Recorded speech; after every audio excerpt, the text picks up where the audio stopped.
CM Jaganmohan Reddy సారథ్యంలో వైఎస్ఆర్ జిల్లా అభివృద్ధిలో దూసుకుపోయింది. అన్ని రంగాల్లోనూ ఘనమైన అభివృద్ధిని సాధిస్తూ సరికొత్త చరిత్ర సృష్టించింది. పారిశ్రామికంగా రేసు గుర్రంలా దూసుకెళ్తున్న జిల్లాల్లో ఇప్పటికే 4,440 కోట్లతో 647 పరిశ్రమల ఏర్పాటు జరుగుతుంది. జిందాల్ స్టీల్స్ ఏర్పాటు చేస్తున్న భారీ ఉక్కు పరిశ్రమ ఇక్కడ ప్రజలకి భారీ స్థాయిలో ఉద్యోగాలు కల్పిస్తుంది. సీఎం వైఎస్ జగన్మోహన్ రెడ్డి వచ్చాక 128 కోట్లతో 443 కిలోమీటర్ల రోడ్లు వేయడమే కాకుండా రైతుల కోసం ఆర్బీకేలు, విలేజ్ క్లినిక్స్, ఆసుపత్రులు, పాఠశాలలు అద్భుతంగా తయారయ్యాయి. పేదింటి పిల్లలు సైతం కార్పొరేట్ స్కూళ్లను తలపించే విద్యాలయాల్లో సగర్వంగా చదువుకుంటున్నారు. దీంతోపాటు డీబీటీ, నాన్ డీబీటీ ద్వారా ప్రజలకు 15,247 కోట్ల నగదు బదిలీ జరిగింది. గతమంతా ఒక ఎత్తు అయితే సీఎం వైఎస్ జగన్మోహన్ రెడ్డి వచ్చాక జిల్లా రూపురేఖలు మారిపోయాయి.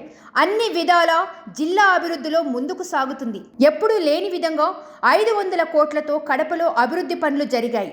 ప్రణాళికాబద్ధంగా కడపలో పెద్ద ఎత్తున రోడ్ల విస్తరణ, సర్కిల్ సుందరీకరణ పనులు శరవేగంగా సాగుతున్నాయన్నారు.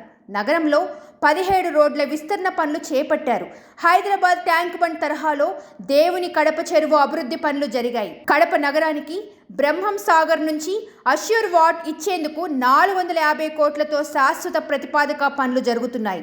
250 కోట్లతో నిర్మిస్తున్న సూపర్ స్పెషాలిటీ క్యాన్సర్ సైక్రియాటిస్ట్ ఆసుపత్రులు ప్రారంభోత్సవం చేశారు.